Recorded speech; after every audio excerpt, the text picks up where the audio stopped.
Hudson Taylor, o pai das missões no interior da China, 1832-1905. Tiago Taylor tinha se levantado cedo de madrugada. Chegara, enfim, o auspicioso e anunciado dia de seu casamento. O moço ocupava-se em arrumar tudo para receber a noiva na casa que iam ocupar. Enquanto trabalhava, meditava sobre as ocorrências recentes na aldeola. Duas famílias, a dos Cooper e a dos Shaw, converteram-se e convidaram John Wesley para pregar na feira. O velho discursou sobre a ira vindoura de tal maneira que o povo desistiu da amarga perseguição e deixou o intrépido pregador hospedar-se na casa do Sr. Shaw. Enquanto Tiago preparava a casa para a chegada da noiva, ouvia-se a voz da vizinha, a Sra. Shaw, cantando. Lembrou-se de como ela, meses antes, passava todo o tempo acamada, gemendo dia após dia, por causa do reumatismo que a deixara aleijada. Mas, quando confiou no Senhor, como disse, para a cura imediata, grande foi a transformação. E indizível foi a surpresa do marido ao voltar à casa. A esposa não somente estava curada e de pé, mas estava varrendo a cozinha. Tiago Taylor odiava a religião. Ainda mais que aquele era o dia em que se ia casar. Depois do casamento iam dançar e beber, como se fazia em tais ocasiões. Mas não podia livrar-se das palavras, talvez ouvidas, do sermão do pregador. Porém, eu e a minha casa serviremos ao Senhor. Sim, ia ter uma esposa e assumir as responsabilidades de marido e de pai de família. Grande tinha sido seu descuido. Resolvido, então, a entrar seriamente na vida de casado, começou a repetir as palavras: serviremos ao Senhor. As horas se passavam. O sol subia mais e mais sobre as casas cobertas de neve. Mas o jovem Tiago, esquecido de tudo que é material e tomado pela realidade das coisas eternas, permaneceu de joelhos, face a face com Deus. O amor do Salvador, por fim, venceu seu coração, e Tiago Taylor levantou-se com a alma cheia do Senhor Jesus. Podemos imaginar como os sinos dobraram, como a noiva e os convivas se impacientaram nesse dia. Já havia passado a hora para a cerimônia de casamento quando o jovem despertou do enlevo com Deus e se levantou da oração. Depois de vestir-se, venceu rapidamente os 3 quilômetros até o vilarejo de Royston. Sem perder tempo em perguntar ao rapaz a razão de tanto atraso, o culto foi realizado e Tiago e Elizabeth saíram da igreja casados. O jovem não vacilou e, ao sair, contou tudo acerca da sua conversão ao ouvido de Betty. Ao ouvir o que ele relatava, exclamou em tom de desespero: casei-me então com um desses metodistas. Não houve dança nesse dia. A voz e o violino do noivo foram usados para glorificar o mestre. Betty, apesar de saber em seu coração que Tiago tinha razão, continuou a resistir e a queixar-se dia após dia. Então, certa feita, quando se mostrava ainda mais contrariada, o robusto Tiago levantou-a nos braços e a levou para o quarto, onde ajoelhou-se ao seu lado, derramando a sua alma em oração por ela. Comovida pela profundeza da mágoa e cuidado que Tiago sentia por sua alma, ela começou a sentir também seu pecado. No dia seguinte, de joelhos, ao lado do marido, Elizabeth Taylor clamou a Deus, renunciando à vaidade do mundo e entregando-se a Cristo.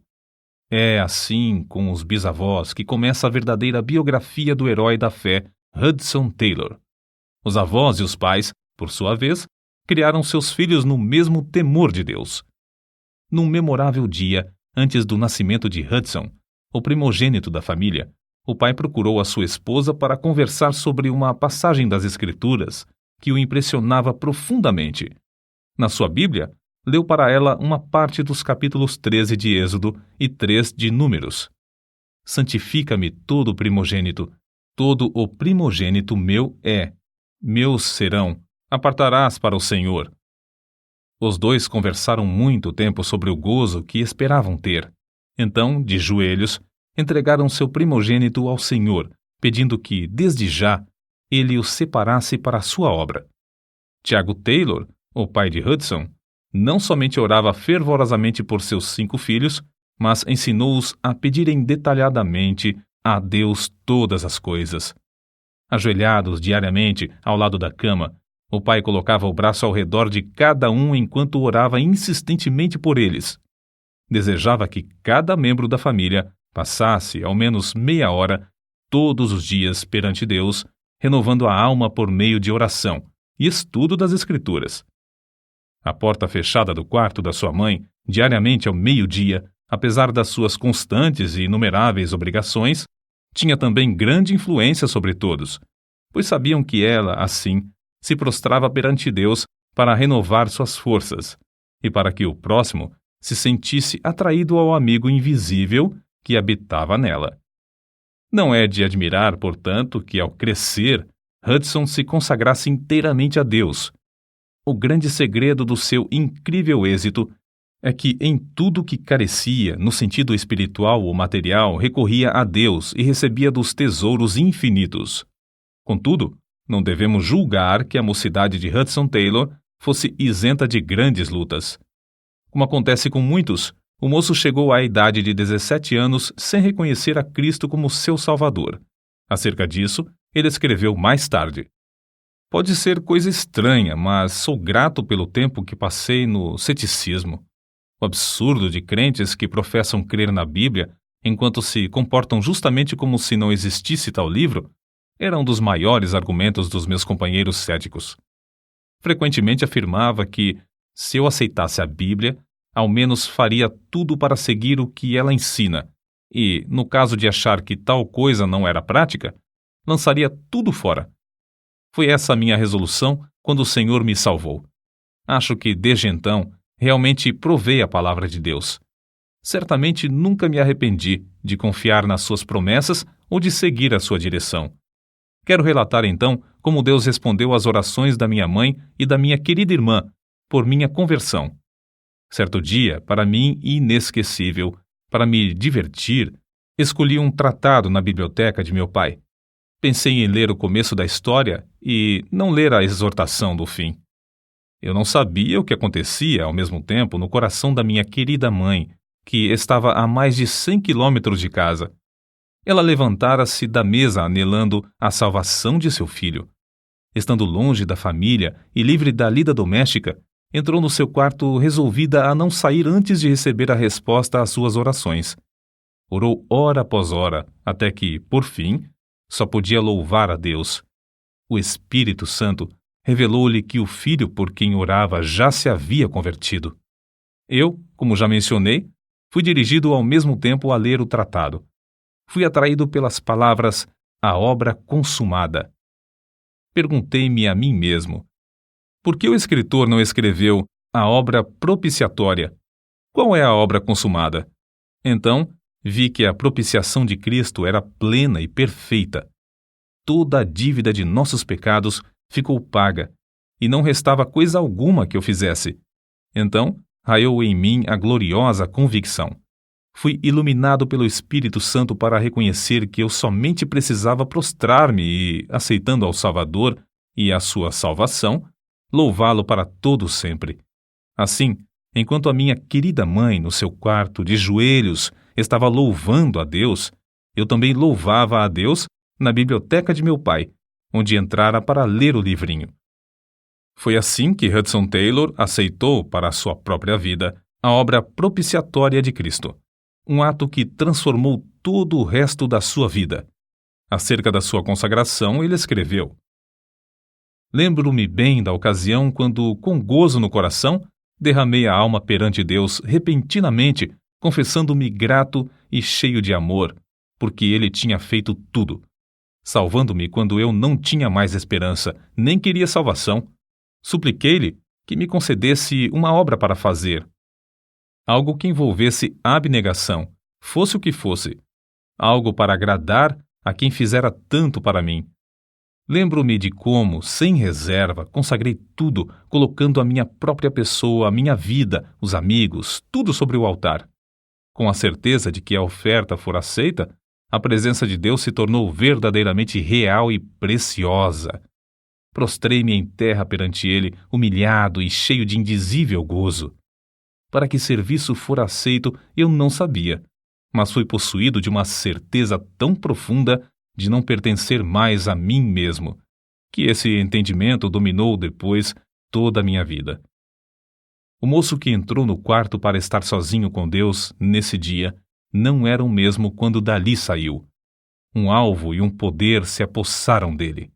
Não mais ficou satisfeito em somente alimentar a sua própria alma nos cultos. Começou a sentir a sua responsabilidade para com o próximo. Anelava tratar dos negócios de seu pai. Regozijava-se com riquezas e bênçãos indizíveis. E, como os leprosos no arraial dos Círios, Hudson e sua irmã, Amélia, diziam: não fazemos bem. Este dia é de boas novas e nos calamos. Desistiram, pois, de assistir aos cultos aos domingos à noite e saíram para anunciar a mensagem de casa em casa entre as classes mais pobres da cidade. Mas Hudson Taylor não se sentia satisfeito. Sabia que ainda não estava no centro da vontade de Deus. Na angústia de seu espírito, como aquele da antiguidade, clamou: não te deixarei ir se me não abençoares. Então, sozinho e de joelhos, surgiu na sua alma um grande propósito. Se Deus rompesse o poder do pecado e o salvasse em espírito, alma e corpo para toda a eternidade, ele renunciaria a tudo na terra para ficar sempre ao seu dispor. Acerca dessa experiência, ele mesmo expressou: nunca me esquecerei do que senti então. Não há palavras para descrever. Senti-me na presença de Deus, entrando numa aliança com o Todo-Poderoso. Pareceu-me que ouvi enunciadas as palavras: tua oração é ouvida. Todas as condições são aceitas. Desde então, nunca duvidei da convicção de que Deus me chamava a trabalhar na China. A chamada de Deus, apesar de Hudson Taylor quase nunca a mencionar, ardia como um fogo dentro do seu coração. A seguir, a transcrição de um trecho de uma das cartas enviada à sua irmã. Imagina, centenas de milhões de almas sem Deus, sem esperança, na China. Parece incrível. Milhões de pessoas morrem dentro de um ano sem qualquer conforto do Evangelho. Quase ninguém liga a importância à China, onde habita cerca de quarta parte da raça humana. Ora por mim, querida Amélia, pedindo ao Senhor que me dê mais da mente de Cristo. Eu oro no armazém, na estrebaria, em qualquer canto onde posso estar sozinho com Deus. E Ele me concede tempos gloriosos. Não é justo esperar que... Vê, a noiva de Hudson. Vá comigo para morrer no estrangeiro. Sinto profundamente deixá-la, mas meu pai sabe qual é a melhor coisa e não me negará coisa alguma que seja boa. A falta de espaço não nos permite relatar aqui o heroísmo da fé que o jovem mostrou ao suportar os sacrifícios e as privações necessárias para cursar a escola de medicina e de cirurgia para melhor servir o povo da China. Antes de embarcar, escreveu essas palavras à sua mãe: anelo estar aí uma vez mais e sei que a senhora quer ver-me, mas acho melhor não nos abraçarmos um ao outro mais, pois isto seria encontrarmos-nos para logo nos separarmos para todo sempre. Contudo, sua mãe foi ao porto de onde o navio se ia fazer a vela. Alguns anos depois, ele assim registrou a partida. Minha querida mãe, que agora está com Cristo, veio a Liverpool para despedir-se de mim. Nunca me esquecerei de como ela entrou comigo no camarote em que eu ia morar quase 6 longos meses. Com carinho de mãe, endireitou os cobertores da pequena cama, assentou-se ao meu lado e cantamos o último hino antes de nos separarmos um do outro. Ajoelhamo-nos e ela orou. Foi a última oração de minha mãe antes de eu partir para a China. Ouviu-se então o sinal para que todos os que não eram passageiros saíssem do navio.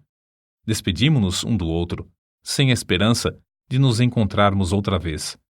Ao passar o navio pelas comportas, e quando a separação começou a ser realidade, do seu coração saiu um grito de angústia tão comovente que jamais esquecerei. Foi como se meu coração fosse traspassado por uma faca. Nunca reconheci tão plenamente até então o que significam as palavras: pois assim amou Deus ao mundo. Estou certo de que a minha preciosa mãe, nessa ocasião, chegou a compreender mais do amor de Deus para com um mundo que perece do que em qualquer outro tempo da sua vida. Oh, como se entristece o coração de Deus ao ver como seus filhos fecham os ouvidos à chamada divina para salvar o mundo pelo qual seu amado, seu único filho, sofreu e morreu.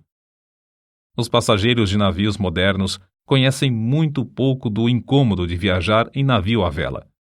Depois de uma das muitas tempestades por que passou Dumfries, o nosso herói escreveu: "A maior parte do que possuo está molhada. O camarote do comissário, coitado, inundou-se.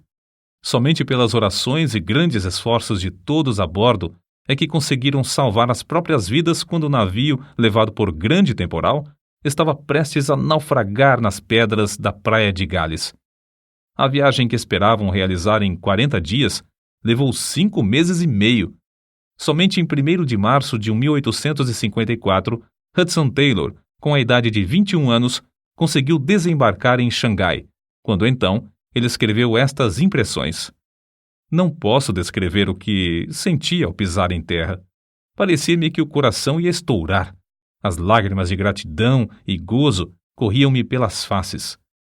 Sobreveio-lhe, então, uma grande onda de saudade.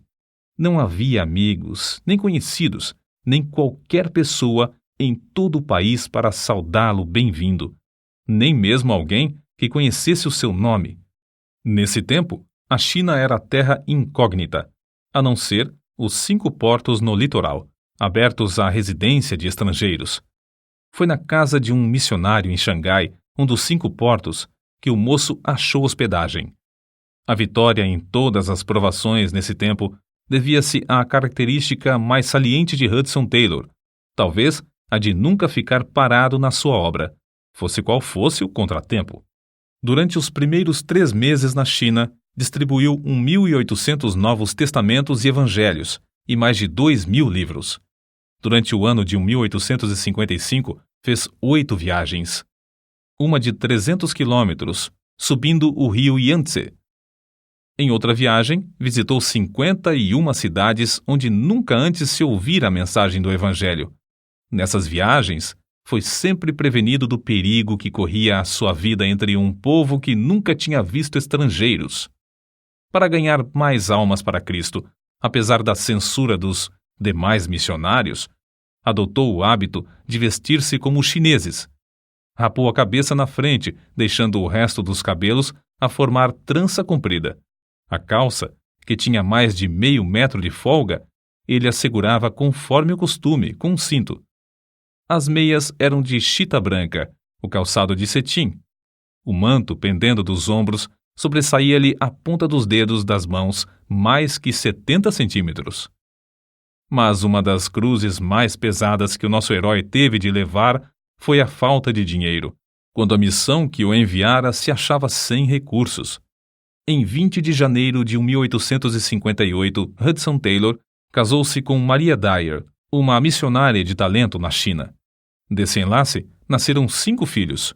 A casa em que moraram primeiro, na cidade de Ningpo, tornou-se depois o berço da famosa missão no interior da China. As privações e os encargos de serviço em Xangai, Ningpo e outros lugares eram tais que Hudson Taylor, antes de completar 6 anos na China, foi obrigado a voltar à Inglaterra para recuperar a saúde. Foi para ele quase como que uma sentença de morte quando os médicos informaram-lhe de que nunca mais devia voltar à China. Entretanto, o fato de perecerem mais de 1 milhão de almas todos os meses na China era uma realidade para Hudson Taylor. Com seu espírito indômito, ao chegar à Inglaterra, iniciou imediatamente a tarefa de preparar um inário e a revisão do Novo Testamento para os novos convertidos que deixara na China. Usando ainda o traje chinês, trabalhava tendo o mapa da China na parede e a Bíblia sempre aberta sobre a mesa.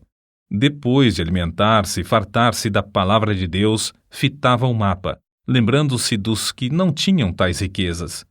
Todos os problemas ele os levava a Deus. Não havia coisa alguma demasiado grande, nem tão insignificante, que não fosse deixada com o Senhor em oração. Em razão de suas atividades, estava tão sobrecarregado de correspondência e nos trabalhos dos cultos em prol da China, que após a sua chegada passaram-se mais de 20 dias antes de conseguir abraçar seus queridos pais em Barnsley. Passava às vezes a manhã, outras vezes à tarde, em jejum e oração. O trecho seguinte, escrito por ele, mostra como a sua alma continuou a arder pela obra missionária através de seus discursos nas igrejas da Inglaterra. Havia a bordo, entre os companheiros de viagem, certo chinês que se chamava Pedro. Passara alguns anos na Inglaterra, mas, apesar de conhecer algo do Evangelho, não reconhecia coisa alguma do seu poder para salvar. Senti-me ligado a ele e esforcei-me em orar e falar para levá-lo a Cristo.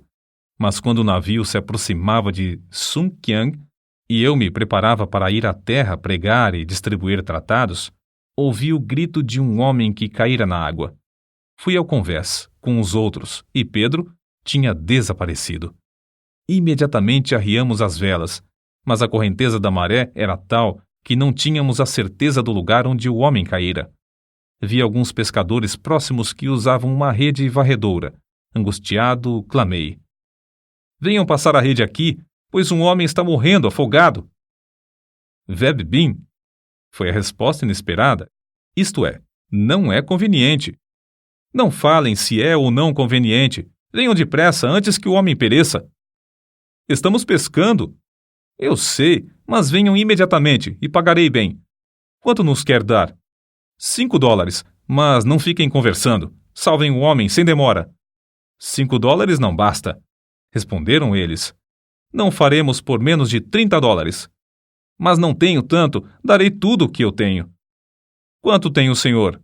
Não sei, porém não é mais do que $14. Então os pescadores vieram e passaram a rede no lugar indicado. Logo a primeira vez, apanharam o corpo do homem. Mas todos os meus esforços para restaurar-lhe a respiração foram inúteis. Uma vida fora sacrificada pela indiferença dos que podiam salvá-la quase sem esforço. Ao ouvirem contar essa história, uma onda de indignação passou por todo o grande auditório. Haveria em todo o mundo um povo tão endurecido e interesseiro como esse? Mas ao continuar o seu discurso, a convicção feriu ainda mais o coração dos ouvintes. O corpo, então, tem mais valor do que a alma? Censuramos esses pescadores, dizendo que foram culpados da morte de Pedro porque era coisa fácil salvá-lo. Mas que acontece com os milhões que estamos deixando perecer para toda a eternidade? Que diremos acerca da ordem implícita: "Ide por todo o mundo, pregai o evangelho a toda criatura"? Deus nos diz também: "Livra os que estão destinados à morte e os que são levados para a matança, se os puderes retirar." Se disseres: "Eis que não sabemos", porventura, aquele que pondera os corações não o considerará? E aquele que atenta à tua alma não o saberá? Não pagará ele ao homem conforme a sua obra? Credes que cada pessoa entre esses milhões na China tem uma alma imortal e que não há outro nome debaixo do céu, dado entre os homens, a não ser o precioso nome de Jesus, pelo qual devamos ser salvos? Credes que ele só, é o caminho, a verdade e a vida, e que ninguém vai ao Pai, senão por ele? Se assim o credes, examinai-vos a vós mesmos, para ver se estáis fazendo todo o possível para levar seu nome a todos.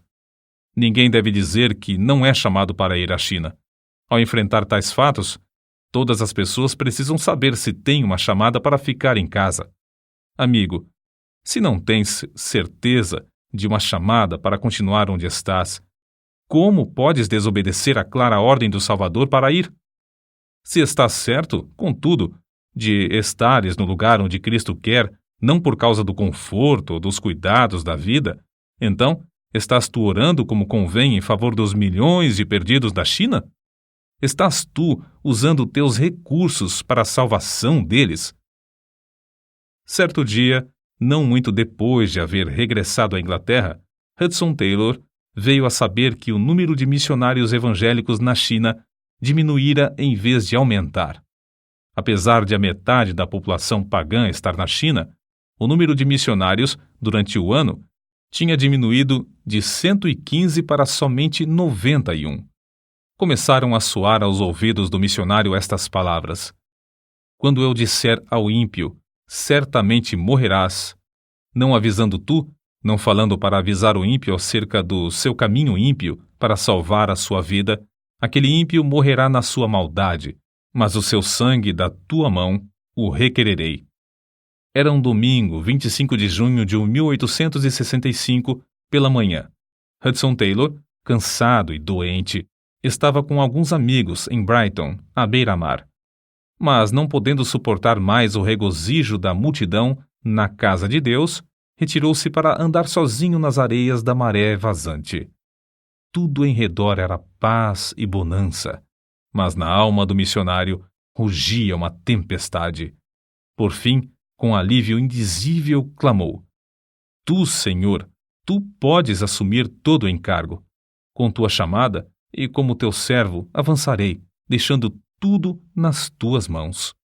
Assim, a missão no interior da China foi concebida na sua alma, e todas as etapas do seu progresso realizaram-se por seus esforços. Na calma do seu coração, na comunhão profunda e indizível com Deus, originou-se a missão. Com um lápis na mão, abriu a Bíblia e, enquanto as ondas do vasto mar batiam aos seus pés, escreveu as simples, mas memoráveis palavras: em 25 de junho de 1865, orei em Brighton pedindo 24 trabalhadores competentes e dispostos. Mais tarde, recordando-se da vitória dessa ocasião, escreveu: grande foi o alívio de espírito que senti ao regressar da praia. Depois de findar o conflito, tudo era gozo e paz. Parecia que me faltava muito pouco para voar até a casa do Sr. Pierce. Na noite desse dia, dormi profundamente. A querida esposa achou que a visita a Brighton serviu para renovar-me maravilhosamente. Era verdade. O vitorioso missionário, juntamente com a família e os 24 chamados por Deus, embarcou em Londres, no La Mermuer, em direção à China, em 26 de setembro de 1865. O anelante alvo de todos era o de erguer a bandeira de Cristo nas 11 províncias ainda não ocupadas da China. Alguns dos amigos os animaram, mas outros disseram: todo o mundo ficará esquecido dos irmãos. Sem uma junta aqui na Inglaterra, ninguém se importará com a obra por muito tempo. Promessas são fáceis de fazer hoje em dia.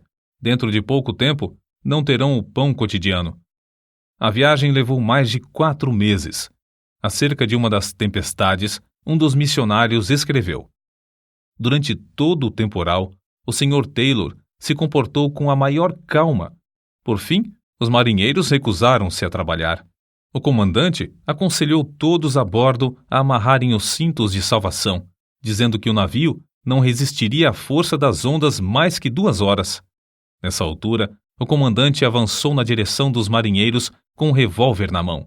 Então, o Sr. Taylor aproximou-se dele e pediu-lhe que não obrigasse dessa forma os marinheiros a trabalhar. O missionário dirigiu-se também aos homens e explicou-lhes que Deus ia salvá-los, mas que eram necessários os maiores esforços de todas as pessoas a bordo. Acrescentou que tanto ele como todos os passageiros estavam prontos a ajudá-los, e que, como era evidente, as vidas deles também corriam perigo. Convencidos por esses argumentos, os homens começaram a tirar os destroços, ajudados por todos nós. Em pouco tempo, conseguimos amarrar os grandes mastros, que batiam com tanta força que estavam demolindo um lado do navio. Foram horas de grande regozijo quando o La Mermuer, por fim, aportou em Xangai com todos sãos a bordo. Outro navio, que chegou logo após, perdera 16 das 22 pessoas a bordo. Os missionários iniciaram o ano de 1867 com um dia de jejum e oração, pedindo, como Jabes, que Deus os abençoasse e estendesse os seus termos. O Senhor os ouviu, dando-lhes entrada durante o ano em outras tantas cidades. Encerraram o ano com outro dia de jejum e oração. Um culto durou das 11 da manhã às 3 da tarde, sem ninguém se sentir enfadado. Outro culto se realizou às 8h30 da noite, quando sentiram ainda mais a unção do Espírito Santo. Continuaram juntos em oração até a meia-noite, quando celebraram a Ceia do Senhor. No início de 1867, o Senhor chamou Graça Taylor, filha de Hudson Taylor, para o lar eterno, quando ela completava 8 anos de idade. No ano seguinte, a senhora Taylor e o filho, Noel, faleceram de cólera. Foi assim que se expressou o pai e marido. Ao amanhecer o dia, apareceu à luz do sol o que fora ocultado pela luz da vela, a cor característica da morte no rosto da minha esposa. O meu amor não podia ignorar mais, não somente o seu estado grave, mas que realmente ela estava morrendo. Ao conseguir acalmar o meu espírito, eu lhe disse: "Sabes, querida, que estás morrendo?" "Morrendo? Achas que sim? Por que pensas tal coisa?" "Posso ver que sim, querida. As tuas forças estão se acabando." "Será mesmo? Não sinto qualquer dor, apenas cansaço." "Sim. Estás saindo para a casa paterna. Brevemente estarás com Jesus." Minha preciosa esposa, lembrando-se de mim e de como eu devia ficar sozinho em um tempo de tão grandes lutas, privado da companheira com a qual tinha o costume de levar tudo ao trono da graça, disse: "Sinto muito." Então ela parou, como que querendo corrigir o que dissera. Porém, eu lhe perguntei: "Estás triste por causa da partida para estar com Jesus?" Nunca me esquecerei de como ela olhou para mim e respondeu: "Oh, não. Bem sabes, querido, que durante mais de 10 anos não houve sombra alguma entre mim e meu Salvador. Não estou triste por causa da partida para estar com ele, mas me entristeço porque terás de ficar sozinho nessas lutas. Contudo, ele estará contigo e suprirá tudo o que é mister." Nunca presenciei uma cena tão comovente, escreveu o Sr. Duncan. Com a última respiração da querida Sra. Taylor, Hudson caiu de joelhos, o coração transbordando, e a entregou ao Senhor, agradecendo-lhe a dádiva e os 12 anos e meio que passaram juntos. Agradeceu-lhe também pela bênção de ele mesmo a levar para a sua presença. Então, solenemente, dedicou-se a si mesmo novamente ao serviço do Mestre. Não é de supor que Satanás deixasse a missão no interior da China invadir seu território com 24 outros obreiros, sem incitar o povo à maior perseguição. Foram distribuídos em muitos lugares impressos atribuindo aos estrangeiros os mais horripilantes e bárbaros crimes, especialmente aos que propagavam a religião de Jesus. Alvoroçaram-se cidades inteiras, e muitos dos missionários tiveram de abandonar tudo e fugir para escapar com vida. Quase 6 anos depois de o grupo do Lammermuir haver desembarcado na China, Hudson Taylor precisou voltar novamente para a Inglaterra. Durante o tempo em terras chinesas, a missão aumentou de 2 estações, com 7 obreiros, para 13 estações, com mais de 30 missionários e 50 obreiros, estando separadas as estações uma da outra por uma média de 120 quilômetros. Foi durante essa visita à Inglaterra que Hudson Taylor se casou com Miss Faulding, também fiel e provada missionária na China. Acerca de Hudson Taylor, nesse tempo, certa pessoa amiga escreveu: "O Sr. Taylor anunciou um hino, sentou-se ao harmônio e tocou. Não fui atraído por sua personalidade. Era de físico franzino e voz mansa. Como os demais jovens, eu julgava que uma grande voz sempre acompanhava um verdadeiro prestígio. Mas quando ele disse 'oremos' e nos dirigiu em oração, mudei de parecer. Eu nunca ouvi alguém orar como ele. Havia na sua oração uma ousadia, um poder, que fez todas as pessoas presentes se humilharem e se sentirem na presença de Deus. Falava face a face com Deus, como um homem fala com um amigo. Sem dúvida, tal oração era fruto de longa permanência com o Senhor. Era como o orvalho descendo dos céus. Tenho ouvido muitos homens orarem, mas não ouvi ninguém como o Sr. Taylor e o Sr. Spurgeon. Ninguém, depois de ouvir como esses homens oravam, pode esquecer-se de tais orações. Foi a maior experiência da minha vida ouvir o Sr. Spurgeon. Era como se ele tivesse tomado a mão do auditório de 6.000 pessoas e as levado ao Santo dos Santos. E ouvir o Sr. Taylor rogar pela China era reconhecer algo do que significa a súplica fervorosa do justo. Foi em 1874 quando, com a esposa, subiam o grande rio Yangtze e ele meditava sobre as 9 províncias que se estendiam dos trópicos de Burma ao planalto da Mongólia e as montanhas do Tibete, que Hudson Taylor escreveu. A minha alma anseia e o coração arde pela evangelização de centenas de milhões de habitantes dessas províncias sem obreiros.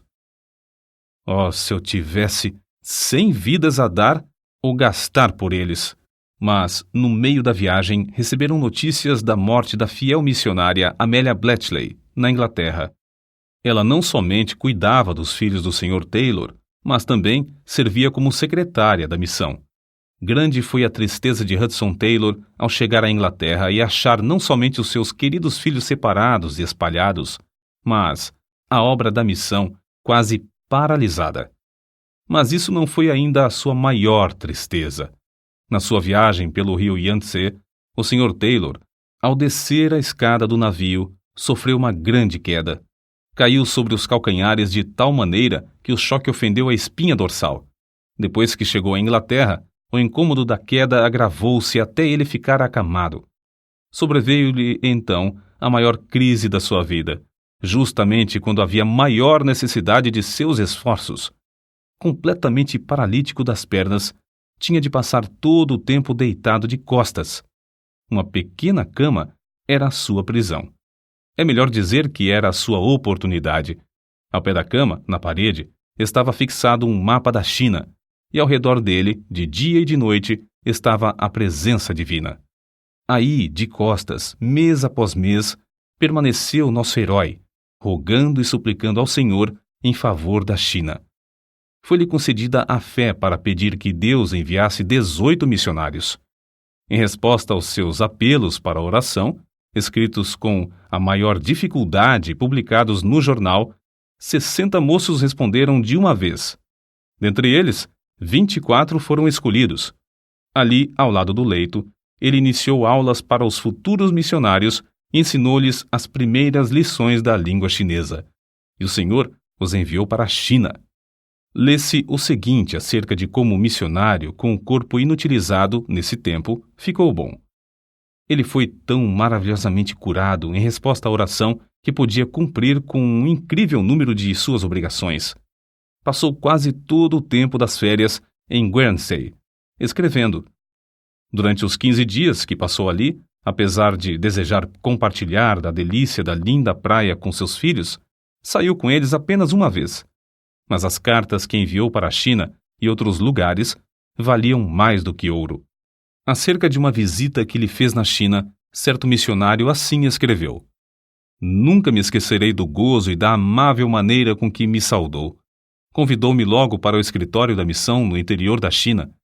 Devo dizer que foi para mim uma surpresa, ou choque, ou ambas as coisas. Os móveis eram caixotes. Uma mesa estava coberta de inúmeros papéis e cartas. Ao lado do lume havia uma cama, bem arrumada, tendo um pedaço de tapete a servir de cobertor. Nessa cama o Sr. Taylor descansava de dia e de noite. O Sr. Taylor, sem qualquer palavra de desculpa, deitou-se na cama e travamos a palestra mais preciosa da minha vida. Toda a ideia que eu tinha das qualificações para ser um grande homem foi completamente mudada. Não havia nele coisa alguma do espírito de superioridade. Vi nele o ideal de Cristo, da verdadeira grandeza, tão evidente que permanece ainda no meu coração, através dos anos, até o presente momento. Hudson Taylor reconhecia profundamente que para evangelizar os milhões da China, era imperioso que os crentes na Inglaterra mostrassem muito mais abnegação e sacrifício. Mas como podia ele insistir em sacrifício sem primeiramente praticá-lo na sua própria vida? Assim ele, deliberadamente, cortou da sua vida toda a aparência de conforto e luxo. Nas viagens pelo interior da China, ele, invariavelmente, se levantava para passar 1 hora com Deus antes de clarear o dia, às vezes para depois dormir novamente. Quando eu despertava para alimentar os animais, sempre o achava lendo a Bíblia à luz de vela. Fosse qual fosse o ambiente ou o barulho nas hospedarias imundas, não descuidava do hábito de ler a Bíblia. Geralmente, em tais viagens, orava de bruços, porque lhe faltavam as forças para permanecer tanto tempo de joelhos. Qual será o assunto do seu discurso hoje? Perguntou-lhe certo crente que viajava com ele, de trem. Não tenho certeza. Ainda não tive tempo de resolver. Respondeu-lhe Hudson Taylor. Não teve tempo? Exclamou o homem. Ora, que faz o senhor a não ser descansar depois de assentar-se aí? Não conheço o que seja descansar. Foi a resposta calma que ele deu. Depois de embarcarmos em Edimburgo, passei todo o tempo orando e levando ao Senhor todos os nomes dos membros da missão no interior da China e os problemas de cada um. Está além da nossa compreensão como, no meio de uma das maiores obras de evangelização de toda a história, ele podia dizer: nunca fomos obrigados a abandonar uma porta aberta por falta de recursos. Apesar de muitas vezes gastarmos até o último penny, a nenhum dos obreiros nacionais, nem a nenhum dos missionários, faltou o prometido pão cotidiano. Os tempos de provações são sempre tempos abençoados, e o que é necessário nunca chega demasiado tarde. Outro segredo do seu grande êxito em levar a mensagem de salvação ao interior da China era a determinação de que a obra não somente continuasse com caráter internacional, mas também interdenominacional, que aceitasse missionários dedicados a Deus de qualquer nação ou denominação. Em 1878, ao regressar de uma viagem, começou a orar pedindo que Deus enviasse mais 30 missionários antes de findar o ano de 1879. Considerando o dinheiro necessário para pagar as passagens e sustentar tantas pessoas, podemos dizer que a sua fé era grande. Pois bem, 28 pessoas com os corações acesos pelo desejo de salvação dos perdidos na China, confiando em Deus para o seu sustento diário, embarcaram antes de findar o ano de 1878 e ainda outros 6 em 1879. Conversando com um companheiro de lutas na cidade de Wuchang, Hudson Taylor começou a enumerar os pontos estratégicos com os quais deviam começar logo a evangelizar os 2 milhões de habitantes do vale do grande rio Yangtze e o do seu tributário, o rio Han. Com menos de 50 ou 60 novos obreiros, a missão não podia dar tal passo, e a própria missão não tinha mais de um total de 100. Contudo, a Hudson Taylor foi dada a fé de pedir outros 70, lembrando-se das palavras: designou o Senhor ainda outros 70. Reunimo-nos hoje para passar o dia em jejum e oração, escreveu Hudson Taylor em 30 de junho de 1872. O Senhor nos abençoou grandemente. Alguns passaram a maior parte da noite em oração. O Espírito Santo nos encheu até nos parecer impossível receber mais sem morrer. Em certo culto, durante quase 2 horas, louvaram ininterruptamente a Deus pelos 70 obreiros já recebidos pela fé. Na realidade, foram recebidos mais do que 70 e dentro do prazo marcado. O Senhor conduziu a missão, pouco a pouco, para uma visão ainda mais larga. Levou os obreiros a pedirem ao Senhor outros 100 em 1887. Assim disse o Sr. Stephenson: se me mostrassem uma foto de todos os 100, batida aqui na China, não seria mais real do que realmente é. Contudo, Hudson Taylor não iniciou precipitadamente o programa de orar e se esforçar para receber mais 100 missionários. Como sempre, devia ter certeza da direção de Deus antes de resolver orar e se esforçar para alcançar o alvo. 6 vezes mais do que o número que pediram se ofereceram para ir. Mas a missão rejeitou fielmente a todos os que não concordaram com os princípios declarados desde o início. Assim, exatamente o número pedido embarcou para a China. Não foram 101, nem 99, mas exatamente 100. Depois da visita de Hudson Taylor ao Canadá, aos Estados Unidos e à Suécia em 1888 e 1889, a missão no interior da China gozou de um dos maiores impulsos para avançar em todos os anais da história de missões. Assim escreveu depois o nosso missionário acerca do que lhe pesava grandemente no coração durante toda a sua visita à Suécia. Confesso-me envergonhado de que, até essa ocasião, nunca tivesse meditado sobre o que o mestre realmente queria dizer ao mandar pregar o Evangelho a toda criatura. Esforcei-me durante muitos anos, como muitos outros servos de Deus, para levar o Evangelho aos lugares mais distantes. Planejei alcançar todas as províncias e muitos dos distritos menores da China, sem compreender o sentido evidente das palavras do Salvador. A toda criatura? O número total de evangelizadores entre os crentes da China não excedia 40.000. Se houvesse outro tanto de adesões, ou mesmo 3 vezes mais, e se cada um levasse a mensagem a 8 de seus patrícios, mesmo assim não alcançariam mais de 1 milhão. A toda criatura. As palavras abrasavam meu íntimo da alma. Mas, como a igreja e eu mesmo falhávamos em aceitá-las justamente como Cristo queria, isto eu percebi então. Para mim, havia apenas uma saída, a de obedecer. Qual será a nossa atitude para com o Senhor Jesus Cristo quanto a essa ordem? Suprimiremos o título Senhor, que lhe foi dado, para reconhecê-lo apenas como nosso Salvador? Aceitaremos o fato de ele tirar a penalidade do pecado, mas nos recusarmos a confessar que fomos comprados por bom preço e que ele tem o direito de esperar a nossa obediência implícita? Diremos que somos os nossos próprios senhores, prontos a conceder-lhe apenas o que lhe é devido, a ele, que nos comprou com seu próprio sangue, com a condição de não pedir demasiado? As nossas vidas, os nossos queridos, as nossas possessões são somente nossas, não são dele? Daremos o que acharmos conveniente e obedeceremos à sua vontade somente se ele não nos pedir demasiado sacrifício? Estamos prontos a deixar Jesus Cristo nos levar aos céus, mas não queremos que esse homem reine sobre nós? Os corações de todos os filhos de Deus rejeitarão, certamente, uma afirmação assim formulada. Mas não é verdade que inumeráveis crentes em todas as gerações se comportaram tal como se isso fosse a base própria para suas vidas? São poucas as pessoas que o povo de Deus que reconhecem a verdade de que ou Cristo é o Senhor de tudo, ou então não é Senhor de coisa alguma. Se somos nós que julgamos a palavra de Deus, e não a palavra que nos julga, se concedemos a Deus somente o quanto quisermos, então somos nós os senhores, e Ele o nosso devedor, e, consequentemente, Ele deve ser grato pela esmola que lhe concedemos. Deve sentir-se obrigado por nossa concordância aos seus desejos.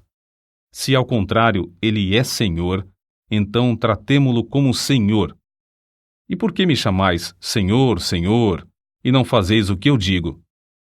Foi assim que Hudson Taylor, sem esperar, alcançou a mais larga visão da sua vida, a visão que dominou a última década de seu serviço.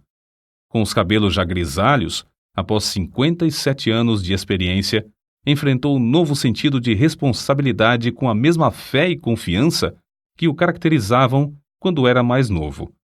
Sua alma ardia ao meditar nos alvos antigos. Ficou ainda mais firme ao executar a visão de outrora. Foi assim que sentiu a direção de unificar todos os grupos evangélicos que trabalhavam na evangelização da China em torno de um mesmo alvo: orar e se esforçar para que fosse aumentado o número de missionários, enviando à China outros 1.000 dentro de 5 anos. O número exato enviado à China durante esse prazo foi de 1.153. Não é, pois, de admitir que as forças físicas de Hudson Taylor começassem a faltar. Não tanto pelas privações e cansaço das viagens contínuas, nem pelos esforços incansáveis em escrever e pregar, nem pelo peso das grandes e inumeráveis responsabilidades de dirigir a missão no interior da China. Os que o conheciam intimamente sabiam que era um homem gasto de tanto amar. A gloriosa colheita de almas na China aumentava cada vez mais, mas a situação política do país piorava dia após dia até culminar na carnificina dos Boxers, no ano de 1900, quando centenas de crentes foram mortos. Somente da missão no interior da China pereceram 58 missionários e 21 de seus filhos. Hudson Taylor e sua esposa estavam novamente na Inglaterra quando começaram a chegar telegrama após telegrama, avisando-os dos horripilantes acontecimentos na China. Aquele coração que tanto amava cada missionário quase cessou de pulsar. Acerca desse acontecimento, assim se manifestou: não sei ler, não sei pensar, nem mesmo sei orar, mas sei confiar. Certo dia, alguns meses depois, Hudson Taylor, com o coração transbordante e as lágrimas correndo-lhe pelas faces, estava contando o que lera em uma carta que acabara de receber de 2 missionárias, escrita um dia antes de elas morrerem nas mãos dos Boxers. Eis o que ele disse: "Oh, gozo de sair de tal motim de pessoas enfurecidas para estar na sua presença, para ver o seu sorriso." Quando pôde continuar, acrescentou: "Elas agora não estão arrependidas. Têm a imperecível coroa. Andam com Cristo em vestes brancas, porque são dignas." Grifo do autor. Falando acerca de seu grande desejo de ir a Xangai para estar ao lado dos refugiados, ele disse: "Não sei se poderia ajudá-los, mas sei que me amam. Se pudessem chegar-se a mim nas tristezas para chorarmos juntos, ao menos poderiam ter um pouco de conforto." Mas ao lembrar-se de que tal viagem lhe era impossível por causa da saúde, a sua tristeza parecia maior do que podia suportar. Apesar de sentir profundamente a sua incapacidade para trabalhar como de costume, achou grande conforto em estar com a sua esposa, a qual tanto amava. Findara o tempo em que deviam passar longos meses e anos separados um do outro, nas lutas em tantos lugares. Foi em 30 de julho de 1904 que sua esposa faleceu. "Não sinto nada de dor, dizia ela, apesar da ânsia em respirar. Então, de madrugada, percebendo a angústia de espírito do seu marido, pediu-lhe que orasse rogando ao Senhor que a levasse logo. Foi a oração mais difícil da vida de Hudson Taylor, mas, pelo amor que lhe tinha, ele orou pedindo a Deus que libertasse o espírito da sua esposa. Logo que orou, dentro de 5 minutos, cessou a ânsia. E não muito depois, ela adormeceu em Cristo. A desolação de espírito que Hudson Taylor sentiu depois da partida da sua fiel companheira era indescritível.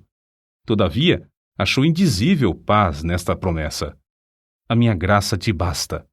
Começou a recuperar as forças físicas e, na primavera, fez a sua 7ª viagem aos Estados Unidos. Dali, fez a última viagem à China, desembarcando em Xangai em 17 de abril de 1905. O valente líder da missão, depois de tão prolongada ausência, foi recebido em todos os lugares com grandes manifestações de amor e estima da parte dos missionários e crentes, especialmente dos que escaparam dos intraduzíveis espetáculos da insurreição dos Boxers. Em Xinjiang, o veterano missionário visitou o cemitério onde estão gravados os nomes de 4 filhos e o da esposa.